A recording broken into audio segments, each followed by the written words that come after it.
అప్పటి నుంచి సరస్వతీదేవి మనని తన దర్శనం ఇద్దామని మనని పవిత్రం చేద్దామని ప్రయత్నం చేస్తూనే ఉంది. అయినప్పటికీ ఆవిడ ఓడిపోతూనే ఉంది, కానీ మళ్ళీ ప్రయత్నం చేస్తూనే ఉంటుంది. ఆవిడ వదలదు.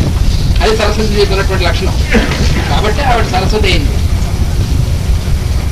ఉతస్యాన సరస్వతి రెండు సార్లు ఘోరా హిరణ్యవర్తనిః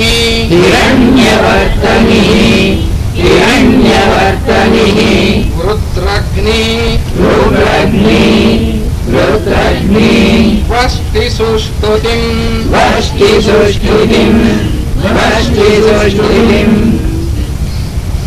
సరస్వతి ఘోరా అని చెప్పాడు. ఘోరా అంటే ఘోరమైనటువంటిది అంటే ఏమిటంటే గుర్ఘుర స్వరముల్ని పుట్టించేటువంటిది. గుర్ఘుర అనేటువంటి ఘోరమైనటువంటి స్వరాన్ని, భయంకరమైనటువంటి స్వరాన్ని పుట్టిస్తుంటండి ఆవిడ. అదేమిటి భయంకరమైనటువంటి స్వరం పుట్టించడం? ఎక్కడ మనకు అలాంటి స్వరాలు వినిపిస్తాయి ప్రకృతిలో అంటే మేఘం గర్జిస్తే ఎలా వినిపిస్తుంది మనకి? భయం లేదు, గుండె దడదల్లాడుతుంది. అలా మేఘంలోంచి గర్జించేటువంటి శక్తిగా ఈవిడ మనకి వ్యక్తం అవుతూ ఉంటుంది. అది ఘోర అంటే ఘోరమైనటువంటి స్వరాన్ని పుట్టిస్తుంది. అయితే ఎందుకు అలా పుట్టిస్తుంది? ఆ స్వరంతో పాటు ఇంకేమున్నాయి? ఆ మేఘంలో ఉన్నటువంటి ఆ స్వరం ఎప్పుడు వస్తుందండి? పెద్ద మెరుపు వచ్చినప్పుడే వస్తుంది. ఆ మెరుపు ఎందుకు వస్తుంది తెలుసునా? ఆ మెరుపు అంటే ఏమిటి అంటే దాన్ని ఏమన్నారు? ఇంద్రుడి యొక్క ఆయుధం అన్నాడు, వజ్రాయుధం అన్నాడు. ఆ మెరుపుని ఏం చేశాట ఇంద్రుడు? ఆ వజ్రాయుధంతో వృత్రుణ్ణి సంహరించేట అన్నాడు. వృత్రుడేవాడు అసలు? వృత్ర అసురుడు, వాడు భయంకరమైన రాక్షసుడు కంటే వృత్రుడు.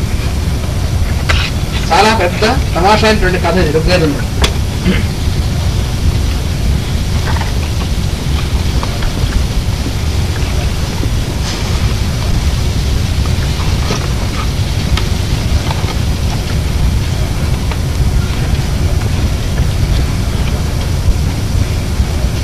వృత్ర అనేటువంటిది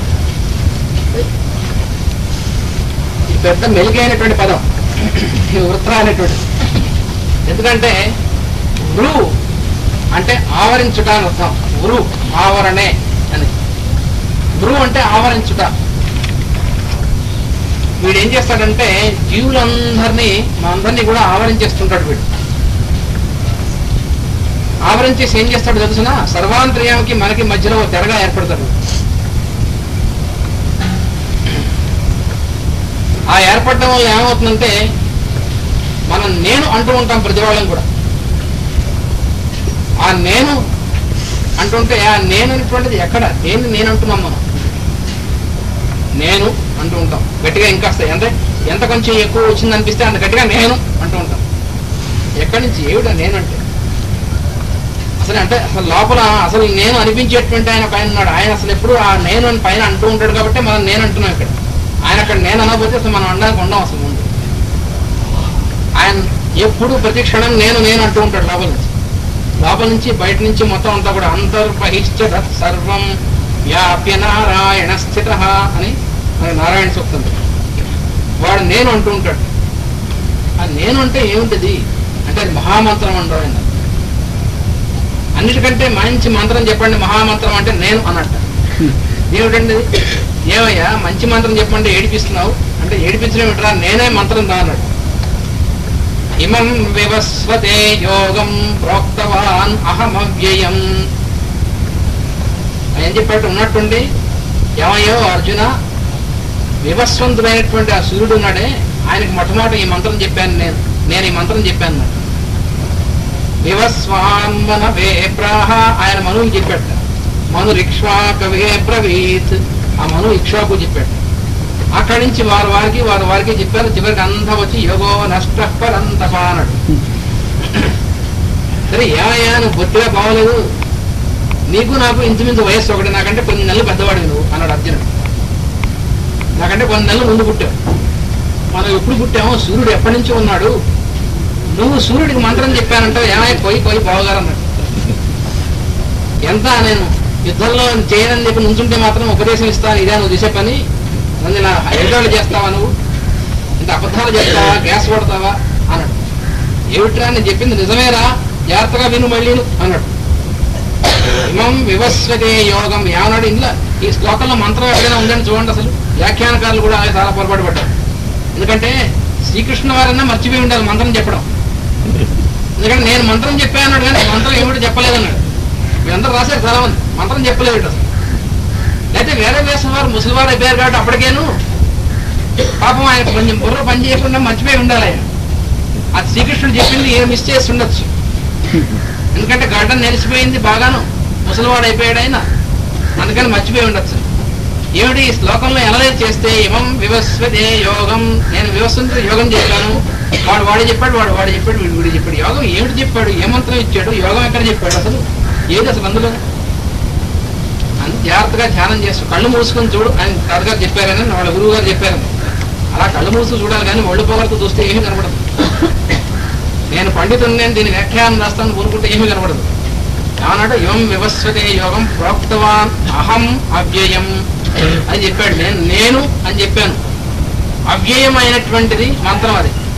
ఆ మంత్రం ఏమిటంటే నేను అని చెప్పాడు ఆయన మొట్టమొదటి.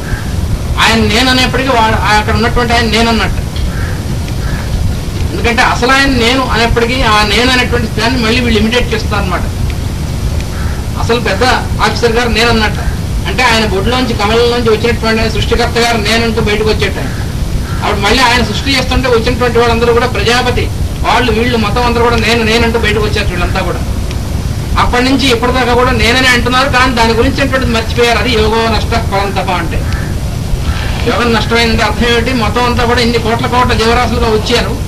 వీళ్ళందరూ కూడా రోజు పుడుతున్నప్పుడు నేనంటున్నారు, రోజు నిద్రలేస్తున్నప్పుడు నేనంటున్నారు, కానీ నేననేటువంటిది మహామంత్రమైనటువంటి విషయం మర్చిపోయారు. ఈ మొత్తం అంతా నేననేటువంటిది మొత్తం అన్నిటికీ లింక్ అయినటువంటిది ఆ యోగం అనేటువంటిది మర్చిపోయారు. అందుకని యోగో నష్ట పరంతప అంటే ఆ యోగం పోయిందన్నాడు. అది మళ్ళీ చెప్తున్నాను రా పైన. అంటే మనం నేను అనుకుంటున్నప్పుడు నేనుకేను అసలు నేనుకి రెండు ఒకటైనటువంటి లింకు, అది యోగం అంటే. యోగం అనేటువంటి మాటకు అర్థం ఏంటంటే దగ్గర చేసేటువంటిది అర్థం, దగ్గరకు చేర్చున్నటువంటిది యోగం అంటే. దగ్గర చేర్చుట, ఆ దగ్గర చేర్చున్నటువంటిది పోయింది.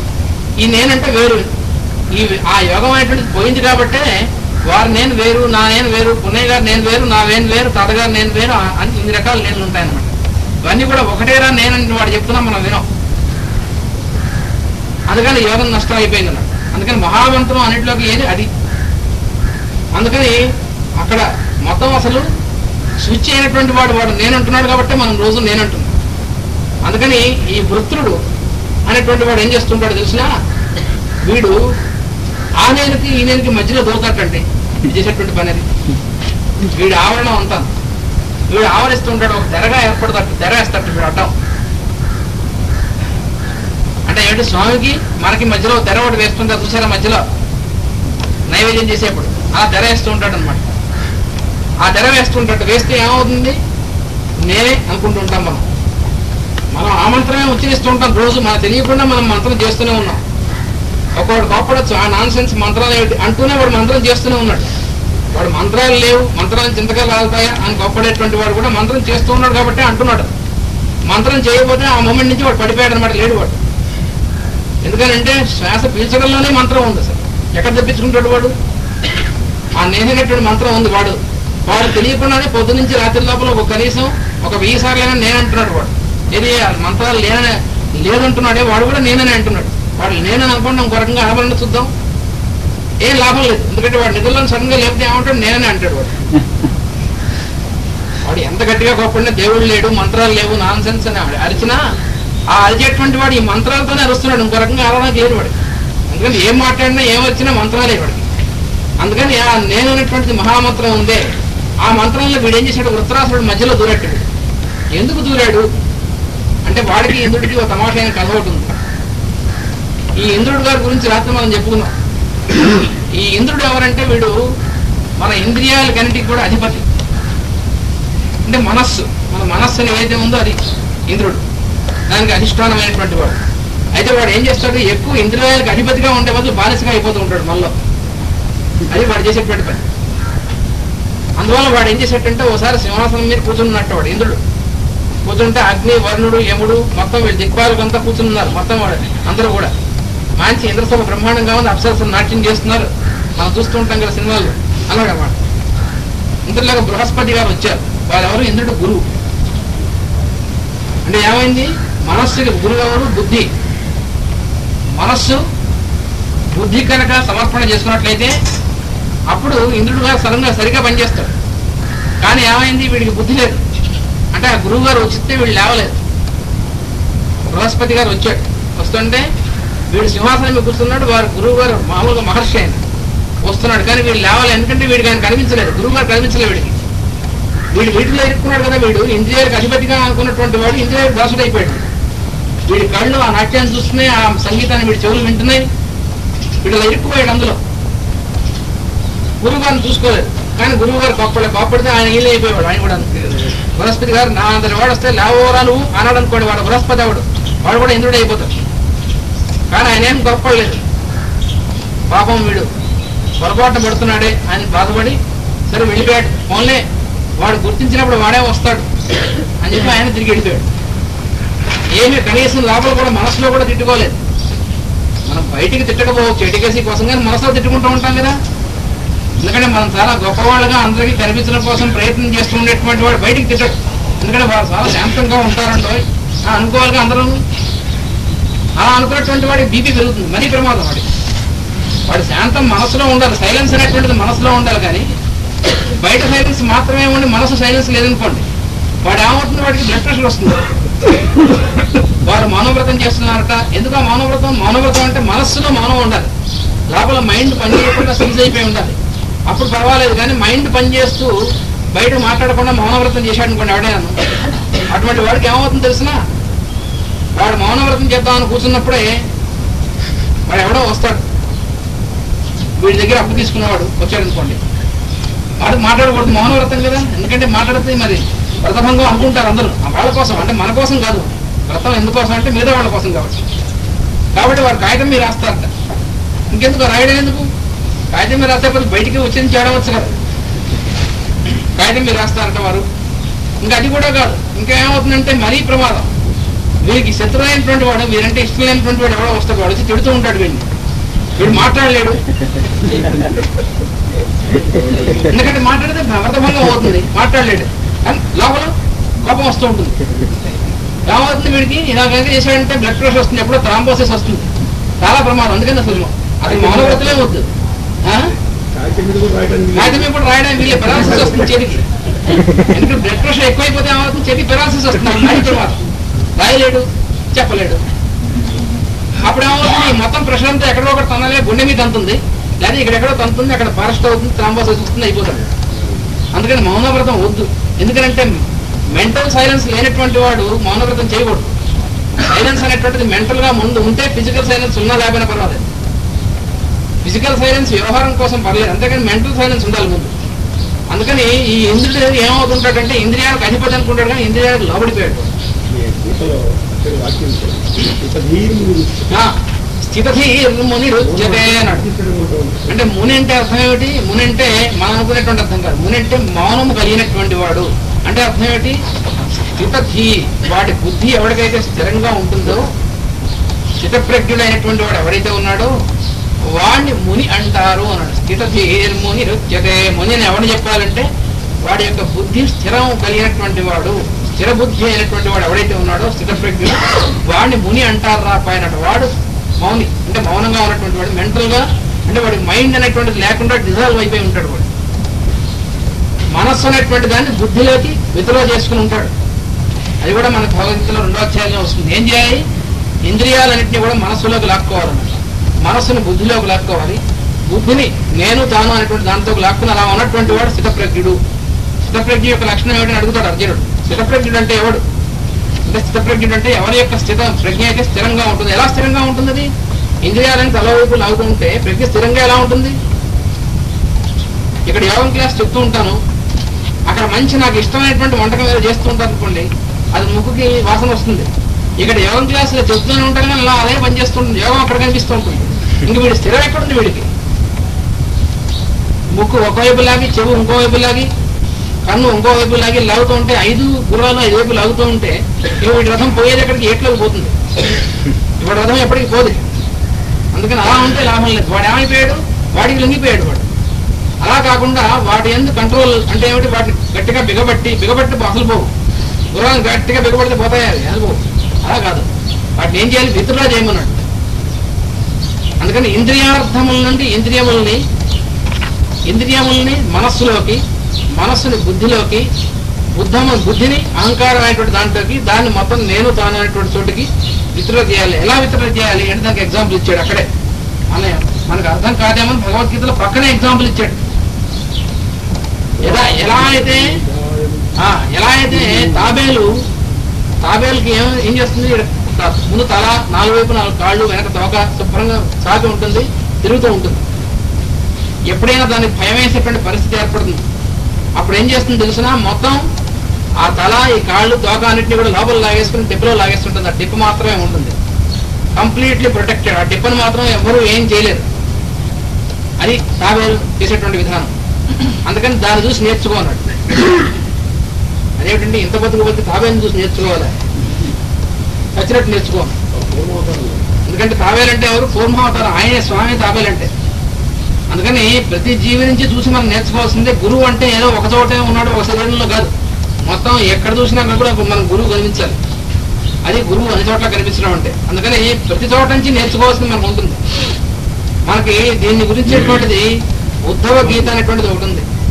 అంటే కృష్ణుడు చివరికి శరీరం వదిలేసే ముందు బాణం తగిలిన తర్వాత అప్పుడు ఉద్ధవుడు, ఇద్దరే ఉంటారు కృష్ణుడి దగ్గర, ఉద్ధవుడు మైత్రేయుడు.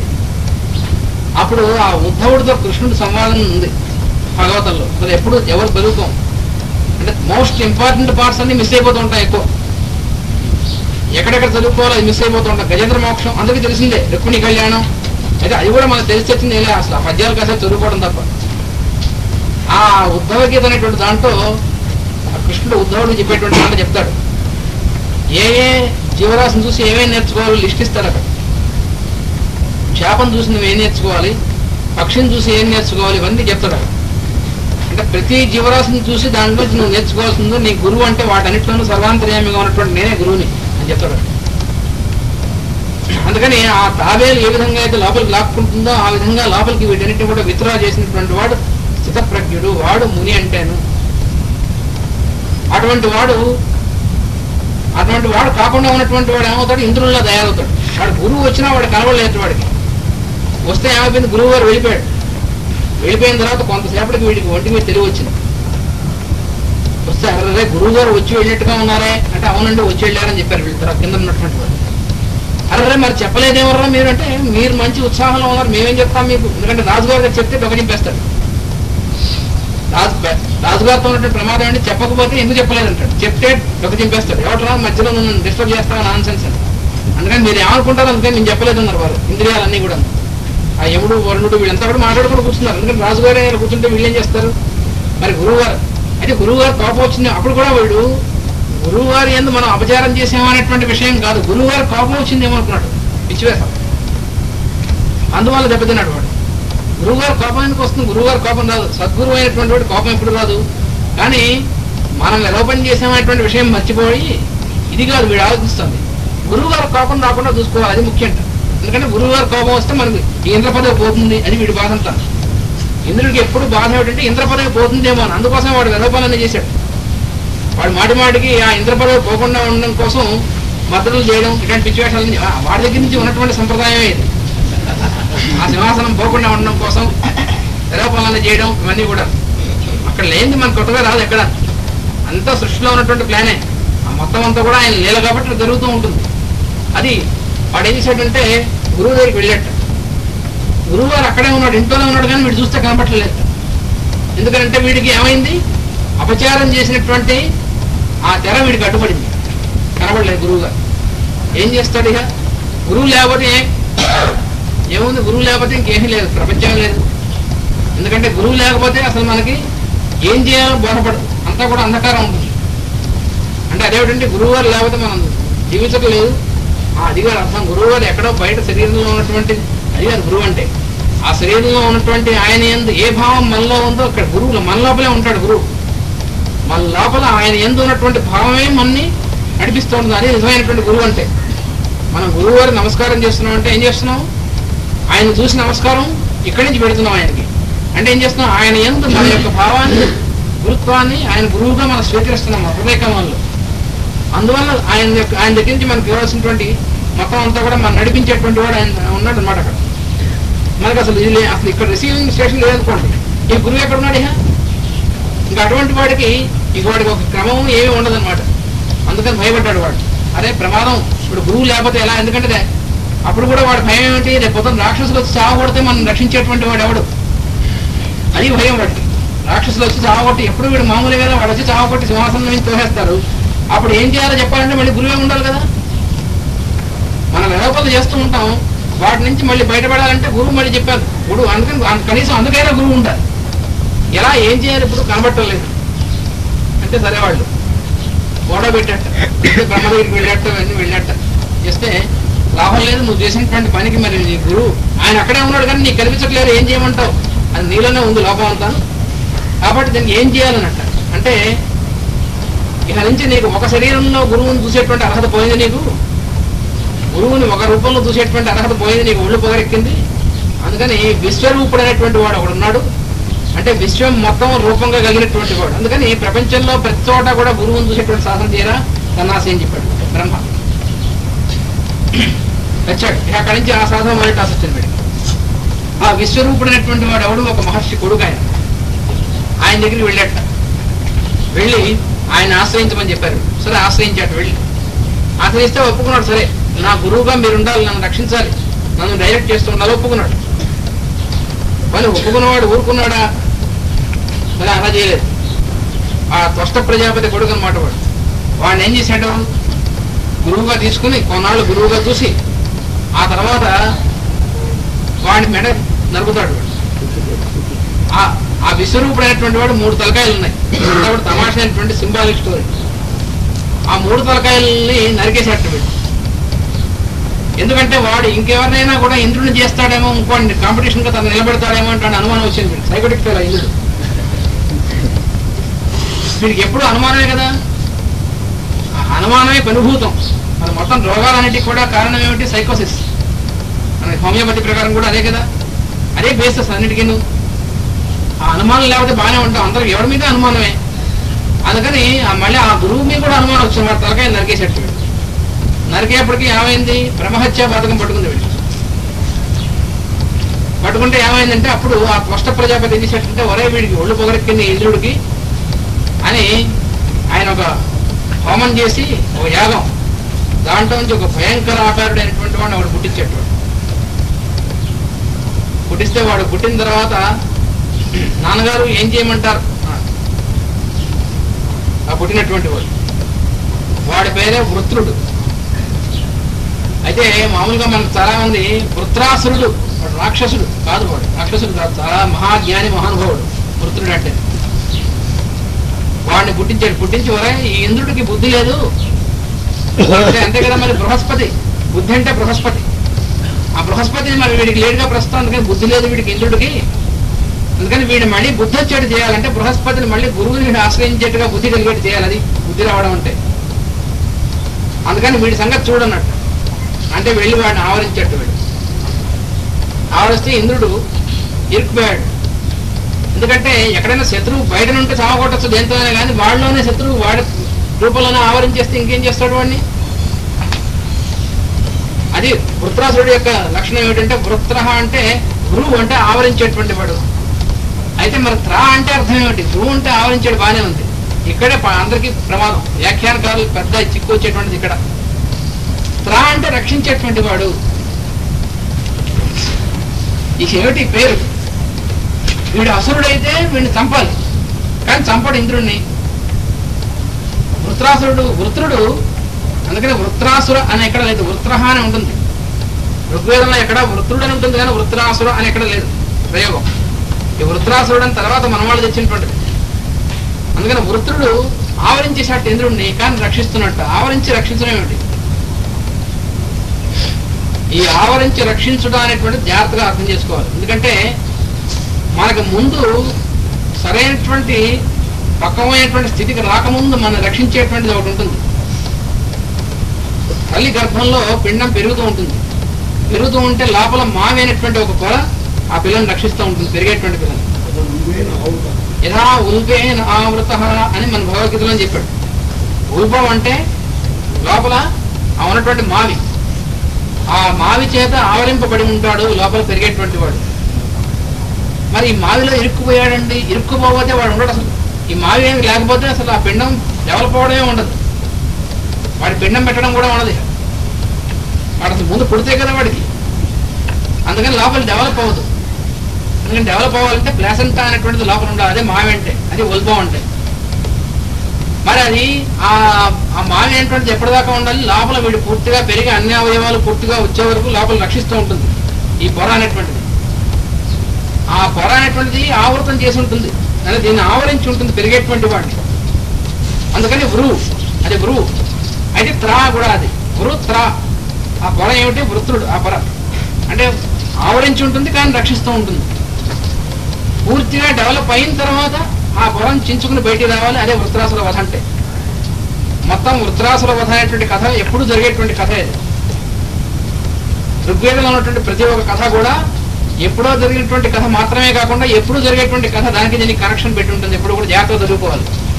ఋగ్వేదంలో ఉన్న కానీ అయితే పురాణాల్లో ఉన్న కానీ ఉన్నటువంటి ప్రతి కథ కూడా, రామాయణం దగ్గర నుంచి భారతం దగ్గర నుంచి ప్రతి ఒక్క కథ కూడా ఎప్పుడో భూమి మీద జరిగినటువంటి కథ మాత్రమే కాకుండా ఎప్పుడూ నిరంతరం సృష్టి ప్లాన్లో ఉండేటువంటి కథే.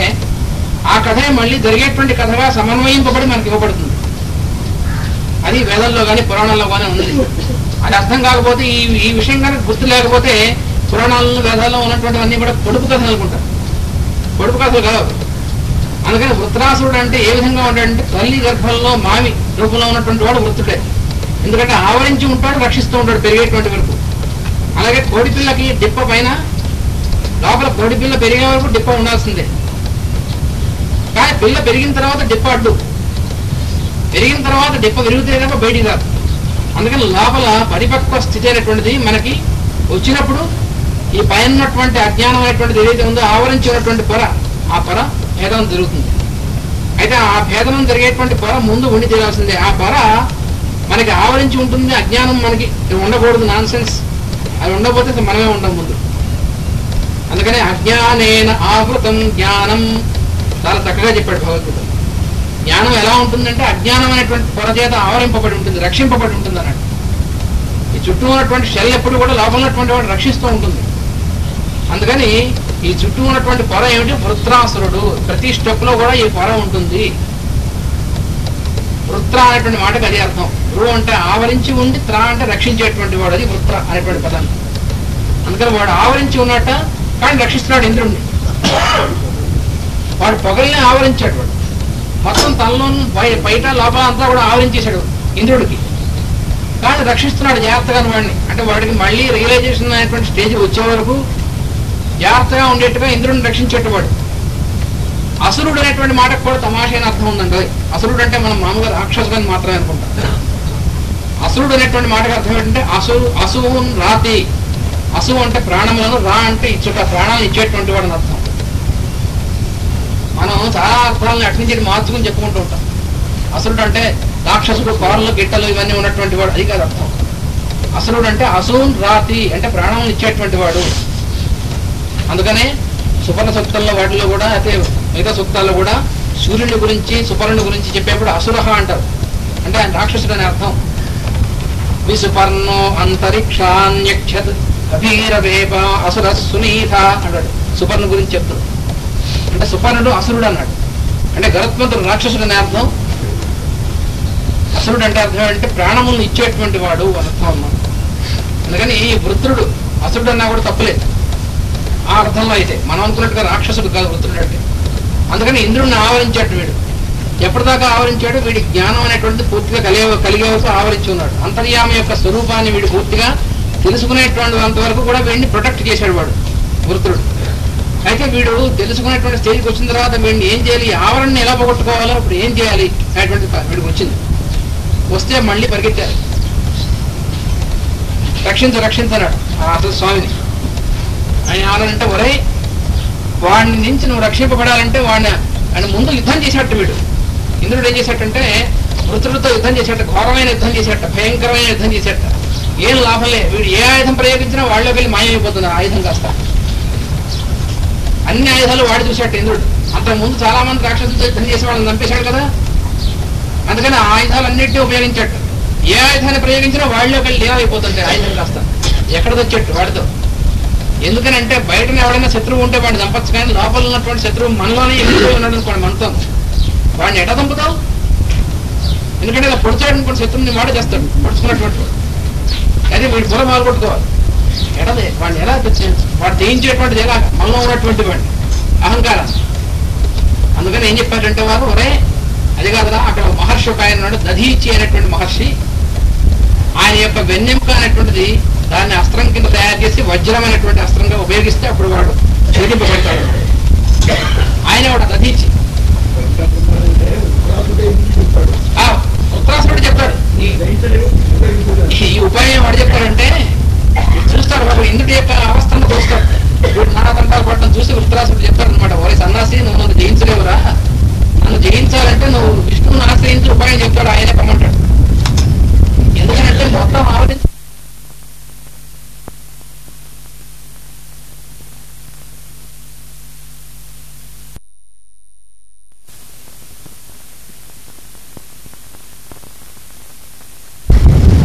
ఆయన డిపార్ట్మెంట్ కూడా ఈయన. అందుకని ఈయన ఆయన ఒకటి రియలైజేషన్ వీడికి ఇంకా రాలేదు కాబట్టి వీడు యుద్ధం చేస్తున్నాడు వీడితో. ఆ యుద్ధాన్ని గెలవట్లేదు వీడు. అప్పుడు ఉత్తరుడు చెప్తాడు, వీడు ఆయాసపడుతుంటాడు. ఇంద్రుడు ఏం చేయాలి తెలియక, అరే అది కాదురా నీకు ఉపాయం చెప్పాడంటే ఆయన దగ్గర పో, అన్నిటికీ ఉపాయాలు ప్రతిసారి ఉపాయం చెప్పారు ఆయనే. మళ్ళీ ప్రతిసారి ఉపాయం చెప్తుంటాడు, నిలబెడుతూ ఉంటాడు. మళ్ళీ వెళ్ళిపోగానే మళ్ళీ వీడు ఏదో విధపం చేస్తుంటాడు ఈ ఇంద్రుడు. బలచక్రవర్తి అప్పుడు అలాగే చేశాడు. అనవసరంగా వెళ్ళి అటు హిరణ్యకశిపుడితోనూ అలాగే పెట్టుకున్నాడు. ప్రధానుడు కడుపులో ఉండగానే వెళ్ళి ఆ లీలావతిని తీసుకొచ్చి చెరపట్టేటవాడు. అన్ని విధపనులు వీడు చేసేవాడు ఎప్పుడు. ఎందుకంటే భయం వీడికి ముందే, ఆ పుట్టేటువంటి వాడు ఎప్పుడు ఇంద్రుడు అయిపోతాడు అన్న. వాడెవడు ఇంద్రుడు అవ్వాలని కోరుకోడు. బలిచక్రవర్తి కోరుకున్నాడా, ప్రహ్లాదుడు కోరుకున్నాడా? బలిచక్రవర్తి ఇంద్రుడు అవ్వాలని ఎప్పుడైనా అనుకున్నాడు? ఎప్పుడు అనుకోలేదు. వాడు ఏం చేశాడు, విశ్వజిత్ త్యాగం చేశాడు. వాడికి ఉన్నటువంటి అంతా కూడా ధారపోసాడు. వాడు విశ్వాన్ని జయించాడు. వీడి భయం, వీడు జయించలేడు. వీడు తనకు ఉన్నంతా కూడా ధారపోయాడు. వీడికి ఎప్పుడు భయం, వాడు సింహాసనం తన కట్టే పెట్టుకోవాలి. అది ఇంకోటి వస్తే వాడు ఇవ్వలేడు సింహాసనం. అందుకనే ఓడిపోయాడు. బలిచక్రవర్తి ఏం కోరుకున్నాడు? ఆయన యొక్క విష్ణు పదం కోరుకున్నాడు, ఆయన కథ ఇచ్చాడు. వీడు నాకు ఈ సింహాసనం కావాలని కోరుకున్నాడు, వీడు కథ ఇచ్చాడు. మళ్ళీ పోయేటువంటిది వీడికి ఇచ్చాడు. అందుకని ఆయన దగ్గరికి వెళ్ళి అడిగితే అని చెప్పాడు, దధీచి మహర్షి దగ్గరికి పోనట్టు. దధీచి అంటే అర్థం ఏంటి? ధీ అంటే బుద్ధి. బుద్ధిని ఇచ్చేటువంటి వాడు అంటే మళ్ళీ గురువుని మనకు అందించేటువంటి వాడు. ఆ ప్రజ్ఞ దధీచి అంటే. ఏ గురువునైతే వీడు చూడలేకుండా దూరం చేసుకున్నాడో ఆ గురువుని మళ్ళీ వీడికి ఇచ్చేటువంటి మార్గాన్ని ఇచ్చినటువంటి వాడు. ఆయన యొక్క వెన్నెముక మనకి నీకు వజ్రంగా పనిచేస్తుంది. అంటే అర్థం ఏంటి? ఆయన యొక్క వెన్నెముక అంటే ప్రతి వాళ్ళకి కూడా మనలో దధీచి ఉన్నాడు, మన వెన్నెముక. అది అర్థం. ఆయన వెన్నెముక అంటే అర్థం చాలా సింబాలిక్. ఇది మన వెన్నెముకే ప్రతివాడికి. మన వెన్నెముక ఎందుకుందో మనం తెలిసి వస్తే కదా. ఎనాటమీ థియేటర్లోకి వెళ్ళి కోసినా తెలియదు. ఎందుకంటే వెన్నెముకలు ఏముందో తెలిస్తే కదా మనకి. వెన్నెముకలు లంబార్ పని తెలిసి నీళ్ళు తీయడం తెలుసు, కానీ ఆ వెన్నెముకలు ఏముంది ఏమిటి? వెన్నెముక అనేటువంటిది మంత్రదండం అన్నాడు. మన ప్రతివాడికి కూడా సృష్టికర్త అయినటువంటి వాడు ఒక మంత్రదండాన్ని ఇచ్చాడు. అదన్నాన్ని ఉపయోగించం మనం. దానికి చెడు ఉపయోగాలు చేస్తుండగా మంచిగా ఉపయోగించుకునేటట్టు తెలియదు మనకి. దాంతో చాలా చక్కటి ఉపయోగం ఉంది. అది దండం అంటే. దాన్ని వజ్రం కింద ఉపయోగించడం. వజ్రం అనేటువంటి పదానికి కూడా చాలా తమాషా అయినటువంటి సిగ్నిఫికెన్స్ ఉంది. అసలు ఇది చాలా మంత్రం ఈ వజ్రం అనేటువంటి. వజ్ర అనేటువంటిది దీనికి ఒక యంత్రం ఉంది. ఈ వజ్రం అనేటువంటి దాన్ని, ఈ యంత్రాన్ని ధ్యానం చేసినటువంటి వాడు ఎటువంటి భయం లేకుండా రక్షింపబడతాడు అని ఉంది. ఈ ముమ్మాటికి సత్యం.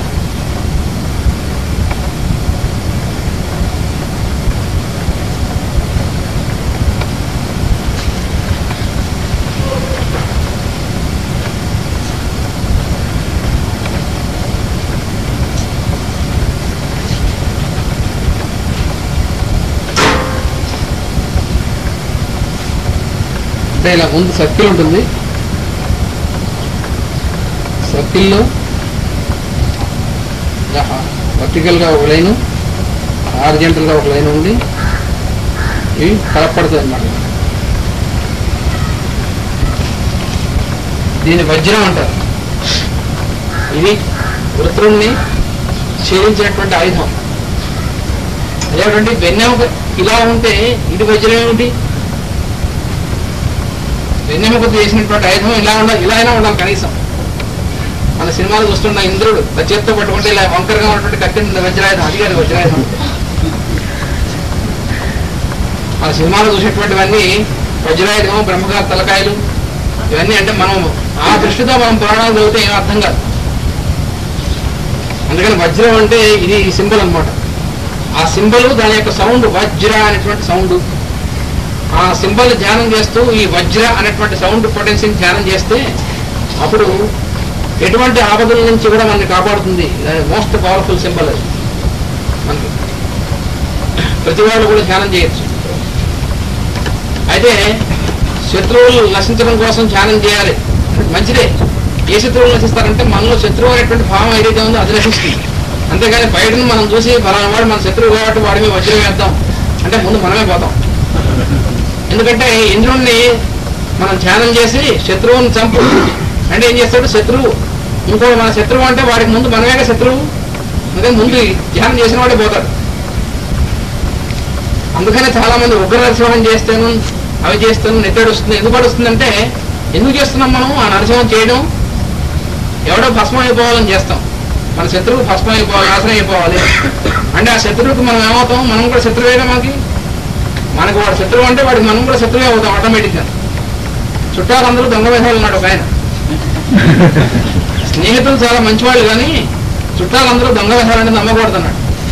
మాస్టర్ దగ్గరికి వచ్చి నువ్వు చెప్పింది చాలా కరెక్ట్ అన్నాడు. అంటే పొంగిపోయాడు. మాస్టర్ కూడా సర్టిఫై చేశారు మళ్ళీ అంటే అప్పుడు అయిన తర్వాత ఒక 2 నిమిషాలు ఆగి అయితే నీకు ఎంతమంది చుట్టాలు ఉన్నారు అని అడిగారు. ఉన్నారంటే దొంగ వేసాలు కనీసం ఒక 100 మంది అయినా ఉంటారండి. చాలా బాగుంటాయి, 100 మంది చుట్టాలు ఉన్నారు నీకు, చాలా గొప్పవాడు. అయితే అందరూ దొంగ వేసాలని, అందరూ దొంగ వేసాలి అంటే ఒక్కడు మంచివాడు లేడు, చుట్టాలు అందరూ దొంగ వేసాలి, ఫ్రెండ్స్ తప్ప చుట్టాలు నేను నమ్మాలన్నాడు. ఆ 100 మందికి నువ్వు ఏమవుతావు అని అడిగారు.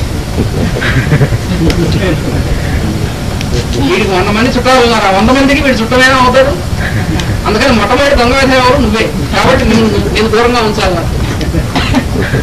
చచ్చిపోయాడు వాడు. అప్పటిదాకా వాడిని పొగుడుతున్నారు, వాడు చెప్పింది కన్ఫర్మ్ చేస్తారు. వీడికి 100 మంది శత్రువులు, 100 మంది చుట్టాలు, 100 మందికి వీడు ఒక్కడే చుట్టాం కదా. అందుకని 100 సార్లు దొంగ వేసాం అనమాట.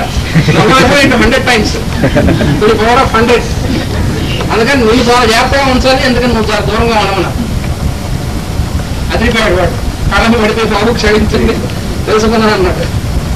అందుకని ఎందుకు నెత్తాడొస్తుంది అంటే మనం ఎవడు నాశనం అవడం కోసం చేస్తూ ఉంటాం మంత్రం. అందుకు నెత్తాడొస్తుందని మన్నే నెట్టడొస్తుంది. ఎందుకంటే అట్నుంచి అంత దూరం వెళ్ళేటప్పుడు ముందు మన్నే చేయొచ్చుగా.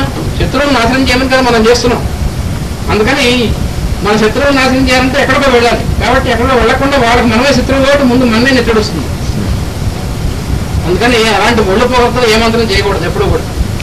మంత్రం ఎందుకు చేయాలంటే మననాథ్ త్రాయతే, మనం ఆ మంత్రం చేయడం వల్ల రక్షింపబడతాం. మనలో ఉన్నటువంటి వ్యధవేషాలని పోతాయి. అందుకోసం మనం మంత్రం చేయాలి. మనలో ఉన్నటువంటి మాయరోగం, భవరోగాలు ఉన్నాయి చూసారా, మిగతా వాళ్ళ గురించి అభిప్రాయాలు ఇవన్నీ కూడా ఇవి పోవడం కోసం మంత్రం చేయాలి. మనం ప్యూరిఫై చేసుకోవడం కోసం. అందుకోసం ఇచ్చినటువంటి మంత్రాలు కానీ ఇవన్నీ కూడా అందులో ఉన్నటువంటిది వజ్ర అనేటువంటి మంత్రం కూడా. ఆ వజ్రానికి సౌండ్ పొటెన్సీ, తర్వాత ఈ మొత్తం యంత్రాలు ఈ 2 కూడా రక్షించేటువంటిది. అది ఇందుకు ఉపయోగించింది అదనమాట. దీన్ని ధ్యానించమన్నాడు. ఆ వజ్రం అంతా కూడా ఏంటంటే విష్ణువు యొక్క ధ్యానం. అది విష్ణు యంత్రమే వజ్రం అంటే. ఈ యంత్రం ఉందే అది విష్ణు యంత్రం అన్నమాట. అంటే దీని కన్నా ధ్యానించేటట్టు ఎలా ధ్యానించాలంటే దీంతో మన సెంటర్లో ఉన్నట్టుగా ధ్యానించుకోవాలి. ఈ మొత్తం యంత్రంలో సెంటర్లో మనం ఉన్నట్టుగా ధ్యానించాలి. మనం సెంటర్లో ఉంది, మన చుట్టూ ఈ యంత్రం ఉన్నట్టుగా ధ్యానించినట్టయితే వాటి దగ్గరికి ఎటువంటి ఈవిలు రాదు. అది మనకి ఇచ్చినటువంటి అభయం. అంటే ఈవిల్ థాట్స్ ఎప్పుడు మన దగ్గర రావు. మన దగ్గరికి ఎవరైనా వచ్చి ఈవిల్ థాట్స్తో వచ్చినా వాళ్ళు మన దగ్గరికి వచ్చేప్పటికి వాళ్ళకి ఉన్నటువంటి ఈవిల్ థాట్స్ పోతాయి. అటువంటిది పవర్ఫుల్, మోస్ట్ పవర్ఫుల్. అటువంటి ధ్యానం చేయాలి.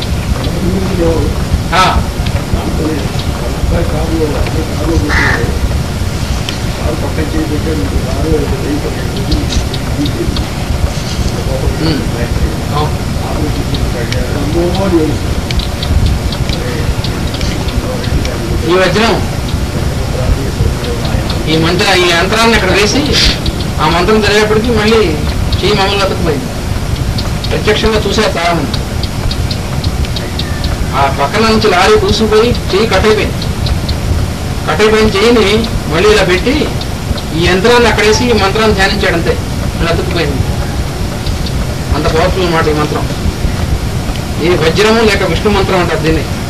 అందుకని ఆ దధీచి మహర్షి యొక్క వెన్నెముకతో ఈ వజ్రాన్ని తయారు చేసేట్టు ఆ విశ్వకర్మ తయారు చేసేట్టు చేస్తే దాన్ని పెట్టి కొట్టాడు ఎవరిని వృత్రుడిని కొడితే అప్పుడు వృత్రుడు నశించడం అంటే ఏం లేదు, మళ్ళీ వదిలేశాడు ఇంద్రుడు ఉన్నటువంటి ఆవరణ వదిలేసినప్పుడు అప్పుడు మళ్ళీ గురువు కనిపించాడు. బృహస్పతి దర్శనం అప్పుడైంది ఇంద్రుడికి. అది మొత్తం ఈ వృత్రాసుడి యొక్క కథ అంతా కూడా. ఈ వృత్రగ్ని అని సరస్వతి దేవిని అంటున్నాడు. ఏమిటంటే వృత్రుడిని చంపింది ఇంద్రుడైతే సరస్వతి దేవిని పట్టుకుని వృత్రగ్ని అంటున్నాడు. వీడికి ఏమైనా బురంగా అనుకోకూడదు. ఏమిటంటే ఘోర అంటే మేఘస్వరంతో ఉన్నటువంటి స్వరం లాంటి సౌండ్ వైబ్రేషన్ ఇచ్చేటువంటిది. ఆ వైబ్రేషన్ ఎప్పుడు వస్తుందంటే మేఘంలో ఎప్పుడు వస్తుంది, మెరుపు వచ్చినప్పుడు వస్తుంది. ఆ మెరుపు తీగ అనేటువంటిది ఏదైతే ఉందో అది వెలుగు. అంటే మామూలుగా మనకు కనబడేటువంటి వెలుగు కంటే కొన్ని thousands of times intensified light కదా అది మెరుపు తీగ. అటువంటి వెలుగు రూపమైనటువంటిది అనమాట. అంటే వృత్ర అనేటువంటి చీకటిని భేదించేటువంటి వజ్ర రూపమైనటువంటిది అది సరస్వతి. అంటే మనలో అజ్ఞానం అనేటువంటి చీకటి ఏదైతే ఉందో దాన్ని తొలగించేటువంటి ఒక సౌండ్ని, అంటే భయంకరమైనటువంటి స్వరాన్ని, తర్వాత దాని ముందు కలిగేటువంటి లైట్ ఏదైతే ఉందో ఆ లైట్ని, అంటే వెలుగుని, జ్ఞానం అనేటువంటి వెలుగుని, ఆ రెండింటినీ ఇచ్చేటువంటిది. అందుకని వృత్రగ్ని. ఉదస్యాన సరస్వతి ఘోరా హిరణ్యవర్తని వృత్రగ్ని. అంటే ఎటువంటిదంటే దీని యొక్క ఈ వృత్రుణ్ణి ఘ్న అంటే కొట్టినటువంటిది, ఘ్న అంటే చంపుట. అంటే హన అనేటువంటిది ఏదైతే ఉందో దాన్ని ఘ్న అంటారు అనమాట. అది సంస్కృతంలో వచ్చేటువంటి వ్యాకరణంలో వచ్చేటువంటి రూపం. అంటే వృత్రుడిని చంపేటువంటి ఆయుధం ఏదైతే ఉందో ఆ ఆయుధం ఎలా ఉంటుందంటే రూపం కిరణమయములు అనేటువంటి అంచులు కలిగి ఉంటుంది ఆయుధం. ఆ వజ్రం యొక్క అంచులు దేంతో చేయబడినాయంటే కిరణములతో చేయబడినాయి. అంటే ఆయుధం మనం కాబట్టేట్టుగా ఒక మాసు, ఒక మ్యాటర్, ఇది కాదు. మ్యాటర్తో చేయబడినటువంటిది కాదు, అది వెలుగుతో చేయబడినటువంటిది ఆయుధం. అది అంటే లైట్, ఫార్మ్ ఆఫ్ లైట్. సరస్వతి ఏ రూపంలో మనకి గోచరిస్తుందంటే జ్ఞానం అనేటువంటి రూపంలో, లైట్ రూపంలో మనకు గోచరిస్తుంది. అందుకని మన లోపల ఉన్నటువంటి అజ్ఞానం అనేటువంటి అంధకారం ఏదైతే ఉందో ఆ అంధకారాన్ని తొలగిపోవాలంటే ఆమె యొక్క లైట్ మనకి కలిగిస్తే మనలో ఉన్నటువంటి వృత్ర అనేటువంటి వాడు చంపబడతాడు. అందుకని వృత్రగ్ని అనేవాడు అన్నారు అనమాట. అందుకని వృత్రుణ్ణి చంపేటువంటి రూపం. అయితే ఎటువంటి రూపం అది? హిరణ్యవర్తని అన్నారు. ఘోర హిరణ్యవర్తని, ఘోరమైనటువంటి అంటే భయంకరమైనటువంటి స్వరం కలిగించేటువంటిది, అటువంటి వెలుగునిచ్చేటువంటిది, హిరణ్మయమైనటువంటి రూపం కలిగినటువంటిది. అంటే అదేమిటి? హిరణ్మయం ఏమిటి? బంగారం అండి సరస్వతి. అంటే అదేమిటండి? సరస్వతి లక్ష్మి ఒక చోట ఉంటారు కదా, బంగారం అంటారేమిటి అంటే మనం చెప్పుకునేటువంటివన్నీ అలాగే ఉంటాయి. సరస్వతీదేవి ఉన్న చోట లక్ష్మీదేవి ఉండదు. ఎందుకంటే ఆవిడకి ఈవిడికి వైరం. అంటే అమ్మవారి ముగ్గురికి పడవదు. ఆవిడుంటే ఈవిడ ఉండదు, ఈవిడుంటే ఆవిడ ఉండదు. వాళ్ళు ఏమన్నా అత్త కోడళ్ళ, ఏమన్నా తోడి కోడళ్ళ, మనలాంటి వాళ్ళు ఏమిటి పడకపోవడానికి. అంటే మనకున్న లక్షణాలు వాళ్ళ పట్టించడం అనమాట, తీసుకెళ్ళి పడదటండి వాళ్ళకి. అలా కాదు, ఆవిడ హిరణ్యవర్తని, సరస్వతిని హిరణ్యవర్తని అన్నారు. మళ్ళీ అలాగే శ్రీ సూక్తం చూడండి, హిరణ్యవర్ణాం హరిణీం అని శ్రీ సూక్తం మొదలెడుతుంది. ఏమిటి హిరణ్యం ఏమిటి? అలాగే మన ఆదిత్య హృదయంలో కూడా మనకి హిరణ్యం అనేటువంటిది వస్తుంది. ఆ హిరణ్య స్పెషరు అంటారు సూర్యుడిని. స్పెషరు అంటే మీసాలు. ఆయన మీసాలు బంగారంతో చేయబడ్డాడండి. చూసారు ఎంత అంటే ఎంత మీసాలు కూడా బంగారంతో చేయబడినటువంటి వాడు సూర్యుడు అంటే. ఏమిటి హిరణ్యం అంటే? తమాషా అయినటువంటి ఇందులో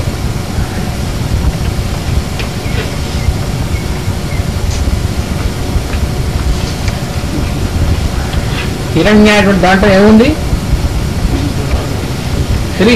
హీ అనేటువంటిది ఉంది. ఈ హీకి రకారం తీసుకు పెట్టండి, ఏమైంది? హ్రీ. అది అందుకని హిరణ్యవర్ణం అని అమ్మవారిని లక్ష్మీదేవిని చెప్పిన అదే హిరణ్యవర్తని అంటే హిరణ్యతో కూడినటువంటి కిరణములు కలిగినటువంటిది. బంగారు రంగు కిరణాలు అంటే అర్థం ఏంటంటే హ్రీం అనేటువంటి రూపం కలిగినటువంటిది. అందుకని మంత్రం ఏమిటి? హ్రీం. హ్రీం అనేటువంటి బీజాక్షరం ఏదైతే ఉందో దాని ద్వారా ఈవిడ ధ్యానం చేయాలన్నమాట. సరస్వతి కానీ అమ్మవారు ఎవరినైనా సరే అంటే మనకు వెలుగునిచ్చేటువంటి స్వరూపంగా ధ్యానం చేయాలంటే హ్రీం అని ధ్యానం చేయాలన్నమాట.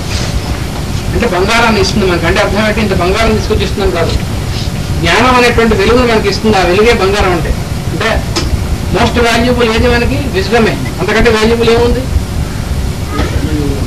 స్వర్ణ యోగం అంటే అది. వేమన గారు స్వర్ణయోగం అంటే ఏవో చెట్లు తీసుకొచ్చి బంగారం తయారు చేసి అది దుర్యోగం. అది ఎందుకంటే లైఫ్ లో చచ్చిన రాదు అది. స్వర్ణయోగం అంటే ఈ యోగం ఉన్నటువంటి వాడికి అది కూడా వస్తుంది. ఈ యోగ సిద్ధి కలిగినటువంటి వాడికి వాడు ఎప్పుడు ఏది కావాలన్నా సృష్టించగలడు. ఎందుకంటే మొత్తం ఆవిడ అమ్మవారి యొక్క స్వరూపమే వీడైనప్పుడు ఏది కావాలంటే సృష్టిస్తాడు. బంగారం కావాలన్నా వస్తుంది, వెండి కావాలన్నా వస్తుంది. ఎందుకంటే వాడి కోసం కాదు కాబట్టి. ఈ బంగారం చేసేవాడు చేద్దామనుకున్నటువంటి వాడు అందరూ ఎందుకు చేయలేరంటే చాలా మంది ఉన్నారు.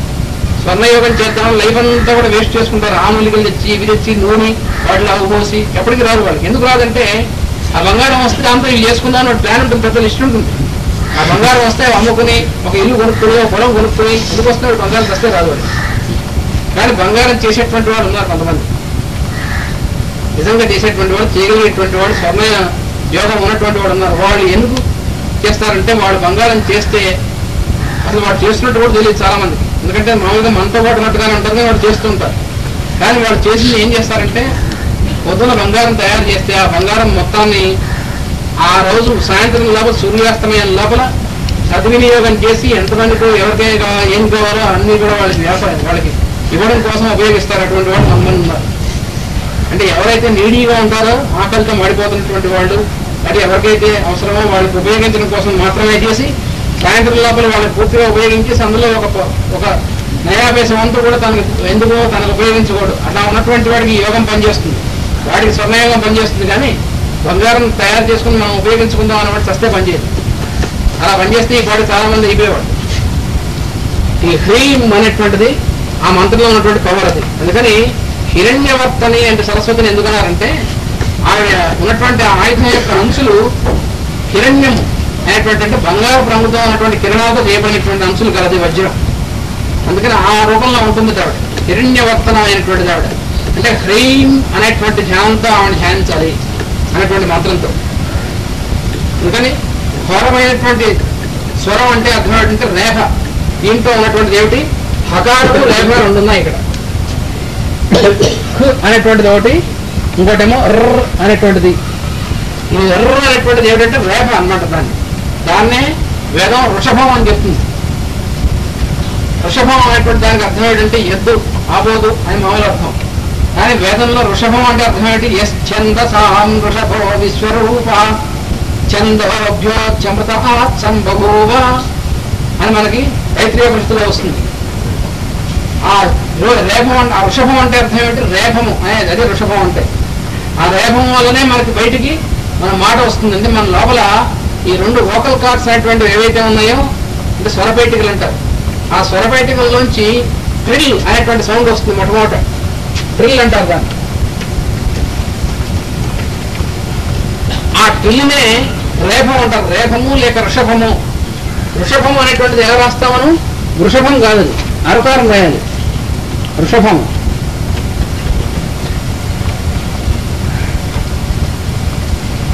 ఈ వృషభం అనేటువంటిది సృష్టికి కారణమైనటువంటిది. అందుకని సూర్యుడిని ఒక వృషభంగా చెప్పారు వేదంలో.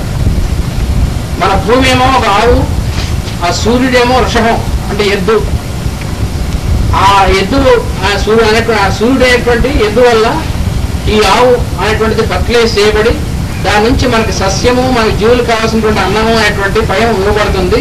ఈ మొత్తం సృష్టి బయట తీసుకురాబడుతుందని ఒక తమాషాన్ని కథగా చెప్పారు. అంటే అర్థం ఏంటి, మన లోపల నుంచి వాక్కు బయటికి రావడం కూడా దేని వల్ల వస్తుందంటే ఈ రేఖము లేక వృషభం అనేటువంటిది ఉండడం వల్లే వస్తుంది. ఇది ఏమైనా దెబ్బతింటే మనకు వాక్కు రాదు బయటికి. అంటే ది స్పర్, అంటే వాక్కు మాత్రమే కాకుండా మన సృష్టి అవ్యక్తంగా ఉన్నటువంటి దాంట్లో నుంచి వ్యక్తమైనటువంటి సృష్టి బయటికి రావాలంటే ఒక స్పర్ ఉంటుందన్నమాట. ఆ స్పర్ని రేఖం అంటారు.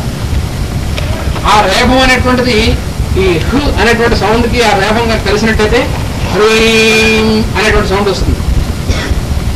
ఆ హ్రీం అనేటువంటిది మొత్తం ఈ సరస్వతి యొక్క స్వరూపం అనమాట. అందుకని హిరణ్యవర్తని అనేటువంటి దానికి అర్థం అదనమాట. ఆ వృత్తుడి యొక్క వధ జరిగిన తర్వాత ఏమవుతుందంటే ఈ కోశమే అంటే వృత్తుడి వధ జరిగే వరకు కూడా ఎంత కూడా ఆ వజ్రం ఆయుధమైనటువంటి దాని యొక్క సౌండ్ భయంకరమైన సౌండ్గా ఉంటుంది. ఒకసారి వృత్తుడు అయిపోయిన తర్వాత అంటే ఆ ఆవరణ అనేటువంటి తొలగిపోయిన తర్వాత ఇదే గాంధర్వ విద్యగా మళ్ళీ మనకు వస్తుంది ఈ సౌండే.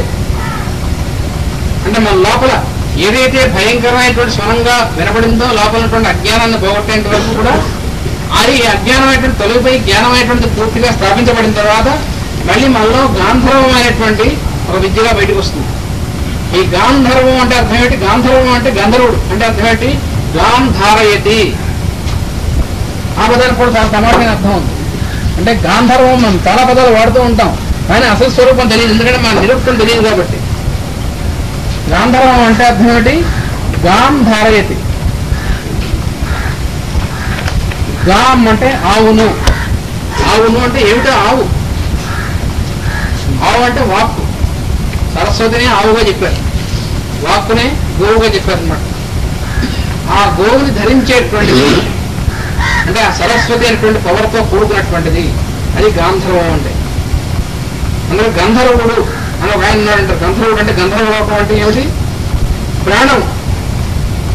మన లోపల ఉన్నటువంటి ప్రాణం మన మనలోంచి పనిచేసేటువంటిది, మనం నిలబెట్టినటువంటిది ప్రాణం అని ఏదైతే అంటున్నామో ఆ ప్రాణం అంతా కూడా గాంధర్వము. అందుకని దానికి సంబంధించినటువంటి వేదం ఏదంటే సామవేదం అన్నారు. అందుకని వాక్ అనేటువంటిది ఋగ్వేదము, వాగితి రుచ, భాగము.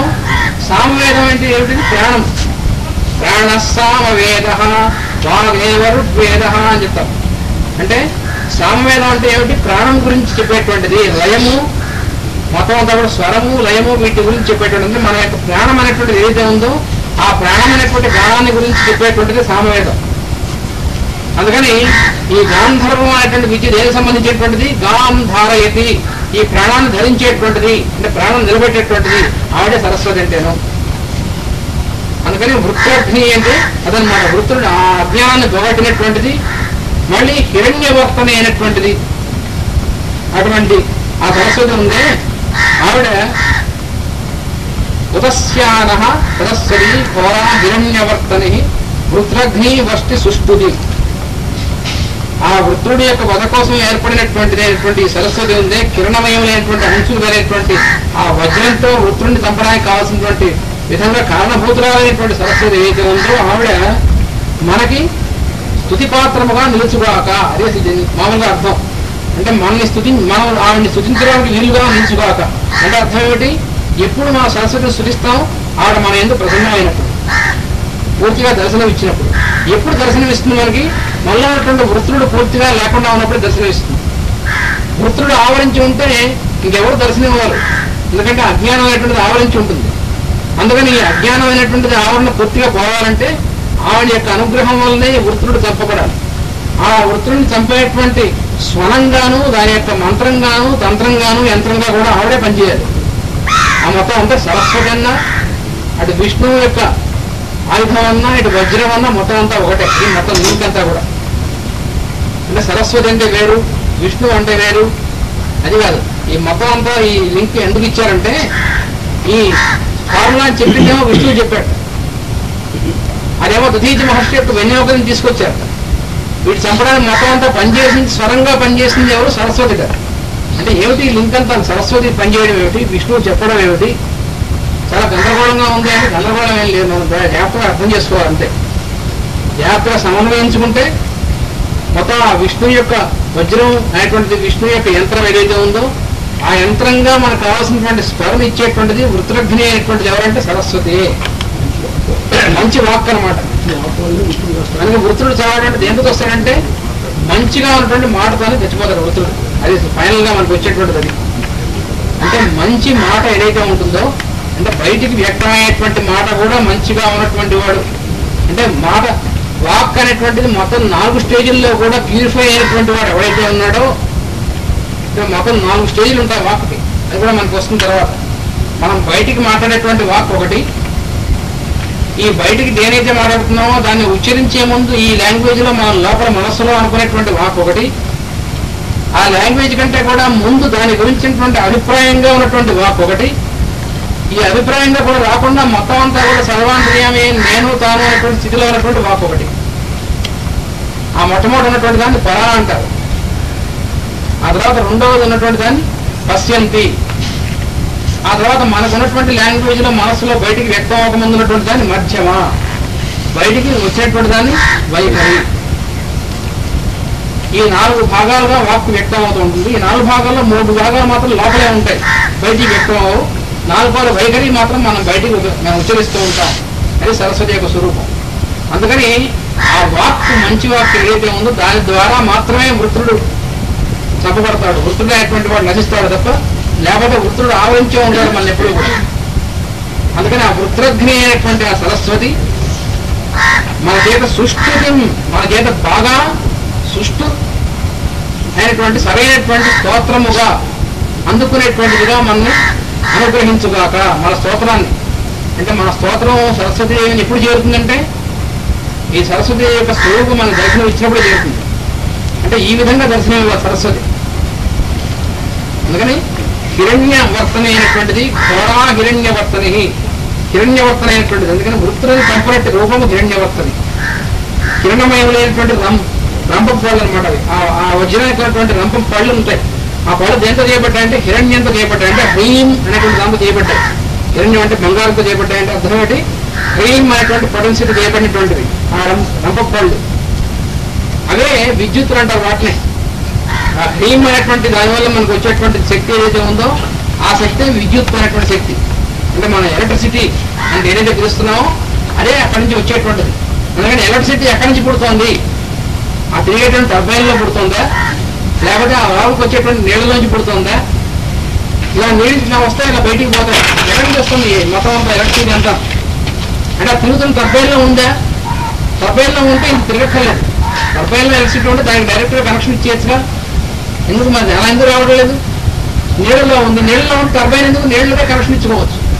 నీళ్ళలోనూ లేదు, ఆ తిరిగే టర్బైన్లోనూ లేదు, ఎక్కడ లేదు. కానీ ఎక్కడి నుంచి వస్తుంది అంటే ఆ మొత్తం తిరుగుతున్నటువంటి పవర్ ఏదైతే ఉందో శక్తి, ఆ తిరగడం అనేటువంటిది ఏమిటి? మథనం. అదే క్షీరసాగర మథనం అంటే.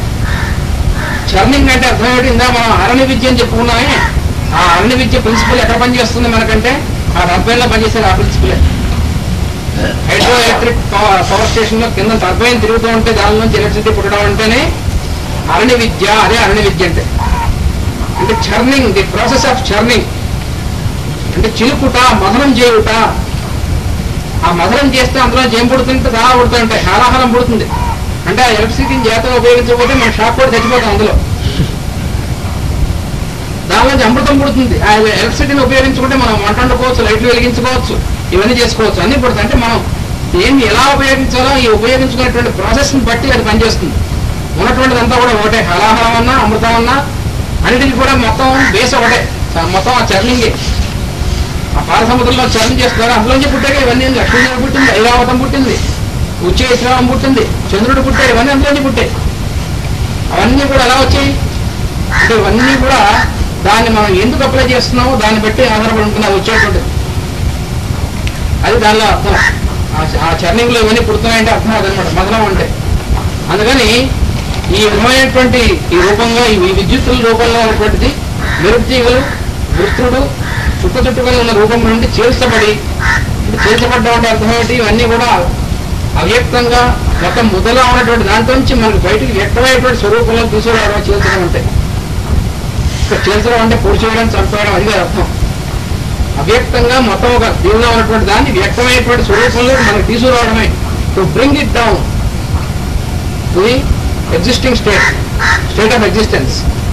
అంటే మన అవ్యక్తంగా ఉన్నటువంటి దాంట్లో నుంచి వ్యక్తంగా తీసుకొచ్చి మనకు అందించడమే ఆ తీసుకురావడం అంటే. అది సరస్వతి చేసేటువంటి పని. ఆవిడ యొక్క ఆయుధం అందుకు పనిచేస్తుంది. రంపపు పొలవరస రూపంలో వ్యక్తమవుడు మానవుడి దంతంలో వరుసచే వర్తించుచు సరస్వతి మళ్ళీ ఇది కూడా ఇటు నుంచి కూడా అన్వయం. మన కళ్ళు మరి రంప కళ్ళలాగా ఉన్నాయి మన కళ్ళు కూడాను. అయితే రంపానికి మనకి తేడా ఎప్పుడు ఉంటుందంటే ఈ ఉన్నటువంటి కళ్ళలోంచి వ్యక్తమైనటువంటి వాక్ ఏదైతే ఉందో దాన్ని అందరికీ పనికొచ్చేటువంటి మంచి వాకుగా ఉపయోగిస్తే అందుకు ఉపయోగపడుతుంది. లేకపోతే రంపానికి మనకి తేడా ఉండదు. ఆ రంపం పోస్తూ ఉంటుంది, మనం పోస్తూ ఉంటాం, ఏం ఉపయోగం?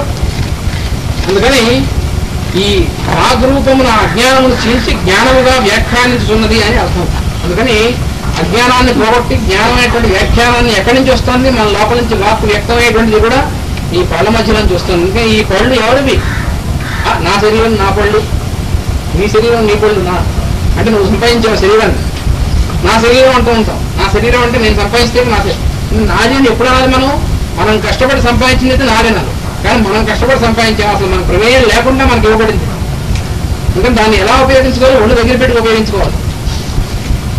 నా శరీరం నా ఇష్టం వచ్చినట్టు చేస్తాను, నా ఇష్టం వచ్చినట్టు తింటాను, నా ఇష్టం వచ్చినట్టు తాగుతాను అంటే డొక్క చెంపబడుతుంది తర్వాత.